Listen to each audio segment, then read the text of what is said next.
KCN ನ್ಯೂಸ್ಗೆ ಸ್ವಾಗತ. ನಾನು ನಿಮ್ಮ ಸ್ನೇಹರಾಜ್. ಇಂದಿನ ಮುಖ್ಯಾಂಶಗಳು. ಬಿಹಾರದವರೆಗೂ ಬೆನ್ನಟ್ಟಿ ಆ ಖತರ್ನಾಕ್ ಕಿಲಾಡಿಗಳಿಗೆ ಬೇಡಿ ತೋಡಿಸಿದ ಬೀದರ್ ಪೊಲೀಸ್. ಅಧಿವೇಶನದಲ್ಲಿ ಬರ ಪರಿಸ್ಥಿತಿ ಕುರಿ ಚರ್ಚೆ. ರಾಜ್ಯಾದ್ಯಂತ ಹೆಚ್ಚಿನ ಉದ್ಯೋಗ ಸೃಷ್ಟಿ. ಸಚಿವ ಈಶ್ವರ್ ಖಂಡ್ರೆ. ಕೃಷಿಯಲ್ಲಿ ನೂತನ ತಂತ್ರಜ್ಞಾನ ಉಪಕರಣಗಳು ಬಳಸಿ ಹೆಚ್ಚಿನ ಬೆಳೆ ಬೆಳೆಯಲು ರೈತರಿಗೆ ಕರೆ. ರಹೀಂ ಖಾನ್. ಬೀದರ್ನಲ್ಲಿ ರಾಷ್ಟ್ರೀಯ ಜಂತುಹುಳು ನಿವಾರಣಾ ದಿನಕ್ಕೆ ಚಾಲನೆ. 6 ಲಕ್ಷಕ್ಕೂ ಹೆಚ್ಚು ಮಕ್ಕಳಿಗೆ ಆಲ್ಬೆಂಡಜೋಲ್ ಮಾತ್ರೆ ವಿತರಣೆಗೆ ಗುರಿ. ತೆಲಂಗಾಣದಲ್ಲಿ ಸಂಭವಿಸಿದ ಭೀಕರ ರಸ್ತೆ ಅಪಘಾತದಲ್ಲಿ ಬೀದರ್ ಮೂಲದ 6 ಕೂಲಿ ಕಾರ್ಮಿಕರು ಮೃತಪಟ್ಟ ಘಟನೆಯೂ ನಡೆದಿದೆ.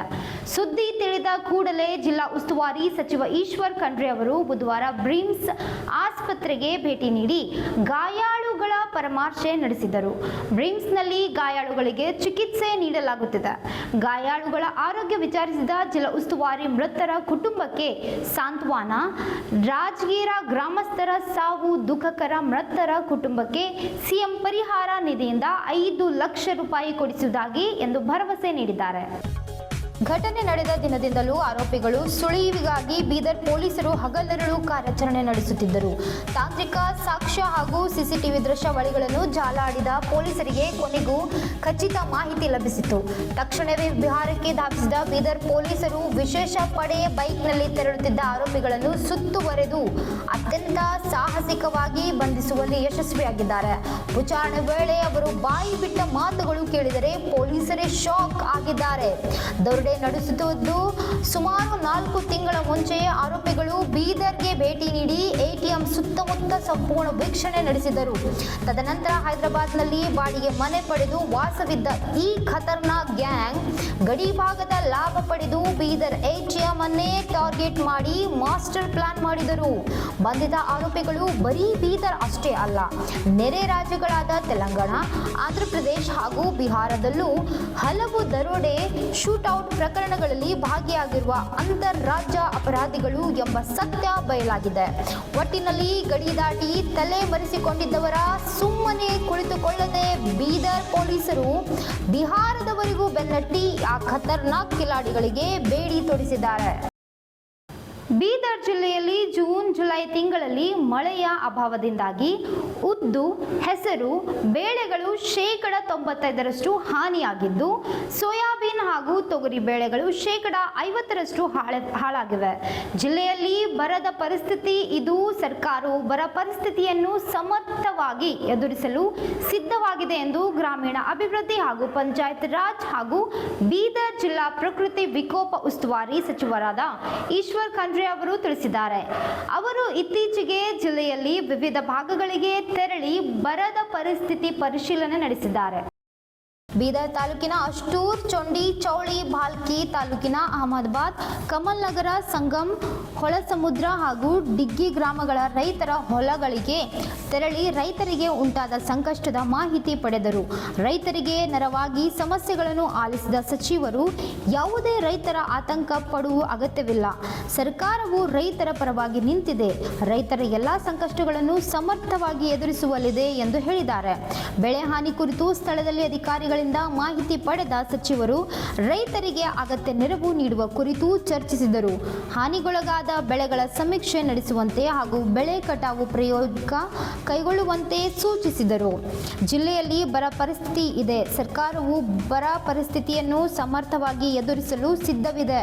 ಕಳೆದ ವರ್ಷ ರೈತರಿಗೆ 246 ಕೋಟಿ ಹಣ ನೇರವಾಗಿ ಜಮೆಯಾಗಿದ್ದು, 270 ಕೋಟಿ ರೂಪಾಯಿ SDRF ಹಾಗೂ NDRF ಹಣ ರೈತರಿಗೆ ನೀಡಲಾಗಿದೆ. ಈ ವರ್ಷ ಬೆಳೆ ಹಾನಿಗೆ ಸರ್ಕಾರವು ಪರಿಹಾರ ನೀಡಲಿದೆ. ಬರ ಘೋಷಣೆ ಕುರಿತು ಸರ್ಕಾರದ ಮಾನದಂಡಗಳಿವೆ. ಅಧಿವೇಶನದಲ್ಲಿ ಚರ್ಚಿಸಲಾಗುವುದೆಂದು. ಕುಡಿಯುವ ನೀರಿನ ಸಮಸ್ಯೆ ಇದ್ದಲ್ಲಿ ತಕ್ಷಣವೇ ಪರಿಹರಿಸಲಾಗುವುದು. ಕಳೆದ ವರ್ಷ 4 ಕೋಟಿ ರೂಪಾಯಿ ಅನುದಾನ ಮಂಜೂರಾಗಿದೆ.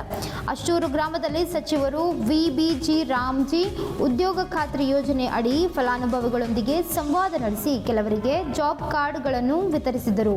ಈ ಸಂದರ್ಭದಲ್ಲಿ ಶಾಸಕರಾದ ರಹೀಂ ಖಾನ್, ಜಿಲ್ಲಾಧಿಕಾರಿ ಶಿಲ್ಪಾ ಶರ್ಮಾ, ಜಿಲ್ಲಾ ಪಂಚಾಯತ್ ಮುಖ್ಯ ಕಾರ್ಯನಿರ್ವಾಹಕ ಅಧಿಕಾರಿ ಡಾಕ್ಟರ್ ಗಿರೀಶ್ ಬದೋಲೆ, ಮಹಾನಗರ ಪಾಲಿಕೆ ಆಯುಕ್ತ ಮುಕುಲ್ ಜೈನ್, ಜಿಲ್ಲಾ ಪೊಲೀಸ್ ವರಿಷ್ಠಾಧಿಕಾರಿ ಪ್ರದೀಪ್ ಗುಂಟಿ, ಜಂಟಿ ಕೃಷಿ ನಿರ್ದೇಶಕಿ ದೇವಿಕಾ ಸೇರಿದಂತೆ ಜಿಲ್ಲಾ ಮಟ್ಟದ ಹಾಗೂ ತಾಲೂಕು ಮಟ್ಟದ ಅಧಿಕಾರಿಗಳು ಉಪಸ್ಥಿತರಿದ್ದರು. ಸಮಯಕ್ಕೆ ಮಳೆ ಬಾರದೆ ಬಿತ್ತನೆ ಮಾಡಿ ತೀವ್ರ ಸಂಕಷ್ಟದಲ್ಲಿರುವ ಬೀದರ್ ವಿಧಾನ ಕ್ಷೇತ್ರದ ಗ್ರಾಮಗಳಿಗೆ ಮಾಜಿ ಸಚಿವರು ಆದ ಶಾಸಕ ರಹೀಂ ಖಾನ್ ಅವರು ಇತ್ತೀಚೆಗೆ ಹಲವು ಹಳ್ಳಿಗಳಿಗೆ ಭೇಟಿ ನೀಡಿ ಬೆಳೆ ವೀಕ್ಷಣೆ ಮಾಡಿದರು. ಇದೇ ವೇಳೆ ಕೃಷಿ ಇಲಾಖೆಯಿಂದ ಕಂದುಗುಳ ಗ್ರಾಮದಲ್ಲಿ ಹಮ್ಮಿಕೊಂಡಿರುವ ದ್ವಿದಳ ಧಾನ್ಯಗಳ ಆತ್ಮ ನಿರ್ಭರತಾ ಅಭಿಯಾನ ಯೋಜನೆಯಡಿಯಲ್ಲಿ ಬಿತ್ತನೆ ಬೀಜಗಳ ಕಿರು ಚೀಲಗಳ ವಿತರಣೆ ಕಾರ್ಯಕ್ರಮಕ್ಕೆ ಚಾಲನೆ ನೀಡಿದರು. ನಂತರ ಅವರು ಮಾತನಾಡಿ, ಮಳೆಗಾಲ ಆರಂಭವಾಗಿ 3 ತಿಂಗಳಾದರೂ ಮಳೆ ಸರಿಯಾಗಿ ಬಾರದೆ ರೈತರು ಬಿತ್ತನೆ ಮಾಡಿರುವ ಬೆಳೆ ಬಾರದೆ ಕಷ್ಟದಲ್ಲಿದ್ದಾರೆ. ಅವರ ಸಹಾಯಕ್ಕಾಗಿ ಮುಖ್ಯಮಂತ್ರಿ ಗಮನಕ್ಕೆ ತಂದು ಪರಿಹಾರ ಒದಗಿಸಲು ಪ್ರಯತ್ನ ಮಾಡುವುದಾಗಿ ಇದೆ ಎಂದು ಹೇಳಿದ್ದಾರೆ. ರೈತರ ಅನುಕೂಲಕ್ಕಾಗಿ ಸರ್ಕಾರ ನೂತನ ತಂತ್ರಜ್ಞಾನಗಳು ತಂದಿದ್ದು ಹಾಗೂ ಭೂಮಿಯಲ್ಲಿ ಫಲವತ್ತತೆ ಹೆಚ್ಚಿಸಲು ಹೊಸದಾಗಿ ರಾಸಾಯನಿಕ ಗೊಬ್ಬರವನ್ನು ರೈತರಿಗೆ ಉಚಿತವಾಗಿ ನೀಡಲಾಗುತ್ತಿದೆ ಎಂದರು. ಕೃಷಿ ಸಾಗುವಳಿ ಮೊದಲಿದ್ದ ಪುರಾತನ ಪದ್ಧತಿಯಿಂದ ಹೊರಗೆ ಬಂದು ಹೊಸ ತಂತ್ರಜ್ಞಾನಕ್ಕೆ ಬಳಕೆ ಅದರಿಂದ ಆಗುವ ಪ್ರಯೋಜನಗಳ ಕುರಿತು ರೈತರಿಗೆ ಅಧಿಕಾರಿಗಳಿಗೆ ತರಬೇತಿ ಜೊತೆಯಲ್ಲಿ ಮಾಹಿತಿಯೂ ನೀಡುತ್ತಿದ್ದಾರೆ ಎಂದು ಹೇಳಿದ್ದಾರೆ. ಈ ಸಂದರ್ಭದಲ್ಲಿ ವಿವಿಧ ಇಲಾಖೆಯ ಅಧಿಕಾರಿಗಳು ಹಾಗೂ ಗ್ರಾಮದ ರೈತರು ಇದ್ದರು. ಸಮಯಕ್ಕೆ ಮಳೆ ಬಾರದೆ ಬಿತ್ತನೆ ಮಾಡಿ ತೀವ್ರ ಸಂಕಷ್ಟದಲ್ಲಿರುವ ಬೀದರ್ ವಿಧಾನ ಕ್ಷೇತ್ರದ ಗ್ರಾಮಗಳಿಗೆ ಮಾಜಿ ಸಚಿವರು ಆದ ಶಾಸಕ ರಹೀಂ ಖಾನ್ ಅವರು ಇತ್ತೀಚೆಗೆ ಹಲವು ಹಳ್ಳಿಗಳಿಗೆ ಭೇಟಿ ನೀಡಿ ಬೆಳೆಯ ವೀಕ್ಷಣೆ ಮಾಡಿದ್ದಾರೆ. ಇದೇ ವೇಳೆ ಕೃಷಿ ಇಲಾಖೆಯಿಂದ ನಂದಗಾಂವ್ ಗ್ರಾಮದಲ್ಲಿ ಹಮ್ಮಿಕೊಂಡಿರುವ ದ್ವಿದಳ ಧಾನ್ಯಗಳ ಆತ್ಮ ನಿರ್ಭರತಾ ಅಭಿಯಾನ ಯೋಜನೆಯಡಿಯಲ್ಲಿ ಬಿತ್ತನೆ ಬೀಜಗಳ ಕಿರು ಚೀಲಗಳ ವಿತರಣೆ ಕಾರ್ಯಕ್ರಮಕ್ಕೆ ಚಾಲನೆ ನೀಡಿದರು. ನಂತರ ಅವರು ಮಾತನಾಡಿ, ಮಳೆಗಾಲ ಆರಂಭವಾಗಿ 3 ತಿಂಗಳಾದರೂ ಮಳೆ ಸರಿಯಾಗಿ ಬರದೆ ರೈತರು ಬಿತ್ತನೆ ಮಾಡಿರುವ ಬೆಳೆ ಬಾರದೆ ಕಷ್ಟದಲ್ಲಿದ್ದಾರೆ.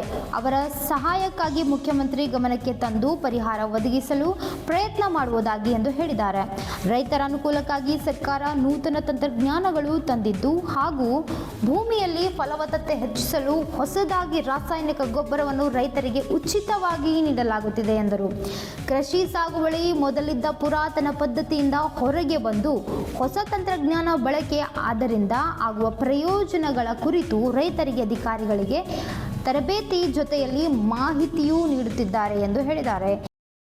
ಮಕ್ಕಳಲ್ಲಿ ಕಂಡುಬರುವ ಅಪೌಷ್ಟಿಕತೆ ಹಾಗೂ ರಕ್ತಹೀನತೆಗೆ ಕಡಿವಾಣ ಹಾಕಲು ಆರೋಗ್ಯ ಇಲಾಖೆ ಭರ್ಜರಿ ತಯಾರಿ ನಡೆಸಿದೆ. ಬೀದರ್ ಜಿಲ್ಲೆಯಲ್ಲಿ ರಾಷ್ಟ್ರೀಯ ಜಂತು ಹುಳು ನಿವಾರಣಾ ದಿನ ಹಾಗೂ ಆಗಸ್ಟ್ 17ರವರೆಗೆ ನಡೆಯಲಿರುವ ಮಾಪ್ ಅಪ್ ದಿನ ಕಾರ್ಯಕ್ರಮಕ್ಕೆ ಅಧಿಕೃತ ಚಾಲನೆ ನೀಡಲಾಗಿದೆ. ನಗರದ ಹಳೆಯ ನಗರ ಭಾಗದಲ್ಲಿರುವ ಅಲ್ ಅಮೀನ್ ಶಾಲೆಯ ಜಿಲ್ಲಾ ಆರೋಗ್ಯ ಮತ್ತು ಕುಟುಂಬ ಕಲ್ಯಾಣ ಇಲಾಖೆ ಹಾಗೂ ತಾಯಿ ಮತ್ತು ಮಕ್ಕಳ ಆರೈಕೆ ಕೇಂದ್ರದ ಸಂಯುಕ್ತಾಶ್ರಯದಲ್ಲಿ ಆಯೋಜಿಸಲಾಗಿದ್ದ ಕಾರ್ಯಕ್ರಮವನ್ನು ಬೆಂಗಳೂರು RCH ನಿರ್ದೇಶನಾಲಯದ ಉಪನಿರ್ದೇಶಕರು ಹಾಗೂ ಜಿಲ್ಲಾ ನೋಡಲ್ ಅಧಿಕಾರಿಯಾದ ಡಾಕ್ಟರ್ ಇಂದುಮತಿ ಪಾಟೀಲ್ ಅವರು ಉದ್ಘಾಟಿಸಿದರು. ನಂತರ ಮಾತನಾಡಿ ಅವರು ಜಿಲ್ಲೆಯಲ್ಲಿ 1 ರಿಂದ 19 ವರ್ಷದೊಳಗಿನ ಒಟ್ಟು 6,12,389 ಮಕ್ಕಳಿದ್ದಾರೆ. ಇವರಲ್ಲಿ ಅಗತ್ಯವಿರುವ 5,95,377 ಮಕ್ಕಳಿಗೆ ಆಲ್ಬೆಂಡಜೋಲ್ ಮಾತ್ರೆ ವಿತರಿಸುವ ಬೃಹತ್ ಗುರಿ ಹೊಂದಲಾಗಿದೆ. ಆಗಸ್ಟ್ 17ರವರೆಗೆ ಮಾತ್ರ ವಿತರಣೆಯ ಮಾಪ್ ಅಪ್ ಕಾರ್ಯಕ್ರಮ ನಡೆಯಲಿದೆ. ವರ್ಷದಲ್ಲಿ 2 ಬಾರಿ ಆಲ್ಬೆಂಡಜೋಲ್ ಮಾತ್ರೆ ಸೇವಿಸುವುದರಿಂದ ದೇಹದಲ್ಲಿರುವ ಜಂತು ಹುಳುಗಳನ್ನು ನಿಯಂತ್ರಿಸಬಹುದು. ಇದರಿಂದ ಮಕ್ಕಳಲ್ಲಿ ಅಪೌಷ್ಟಿಕತೆ ತಡೆಯುವುದಲ್ಲದೆ ದೈಹಿಕ ಮತ್ತು ಮಾನಸಿಕ ಬೆಳವಣಿಗೆಯ ಜೊತೆಗೆ ಅವರ ಕಲಿಕಾ ಸಾಮರ್ಥ್ಯವೂ ಹೆಚ್ಚಾಗುತ್ತದೆ ಎಂದರು. ಡಾಕ್ಟರ್ ಮೊಹಮ್ಮದ್ ಸೋಹೆಲ್ ಮಾತನಾಡಿ, ಮಕ್ಕಳಲ್ಲಿ ಜಂತು ಹುಳ ನಿವಾರಣೆ ಮಾಡುವುದರಿಂದ ರಕ್ತಹೀನತೆ ಸಮಸ್ಯೆಯನ್ನು ಯಶಸ್ವಿಯಾಗಿ ನಿಯಂತ್ರಿಸಲು ಈ ಮಾತ್ರೆ ಅತ್ಯಂತ ಪ್ರಯೋಜನಕಾರಿಯಾಗಿದೆ ಎಂದರು. ಕಾರ್ಯಕ್ರಮದಲ್ಲಿ ಜಿಲ್ಲಾ ಆರೋಗ್ಯ ಮತ್ತು ಕುಟುಂಬ ಕಲ್ಯಾಣ ಅಧಿಕಾರಿ ಡಾಕ್ಟರ್ ಧ್ಯಾನ್ದೇವ್ ನೀರ್ಗುಡೆ, ಜಿಲ್ಲಾ RCH ಅಧಿಕಾರಿ doctor Mahadevappa Malage, DMO doctor Rajashekhar Patil, DLO doctor Kiran Patil, taluk ಆರೋಗ್ಯಾಧಿಕಾರಿ ಡಾಕ್ಟರ್ ಸಂಗಾರೆಡ್ಡಿ ಹಾಗೂ ಇಲಾಖೆಯ ಸಿಬ್ಬಂದಿಗಳು ಮತ್ತು ಶಾಲೆಯ ಶಿಕ್ಷಕರು, ಶಿಕ್ಷಕಿಯರು, ಶಾಲೆಯ ಆಡಳಿತ ಮಂಡಳಿ ಭಾಗವಹಿಸಿದರು. ಇಂದಿನ ವಾರ್ತಾ ಪ್ರಸಾರ ಮುಕ್ತಾಯವಾಯಿತು. ಮುಂದಿನ ವಾರ್ತೆಗಳೊಂದಿಗೆ ಮತ್ತೆ ಭೇಟಿಯಾಗೋಣ. ಧನ್ಯವಾದಗಳು.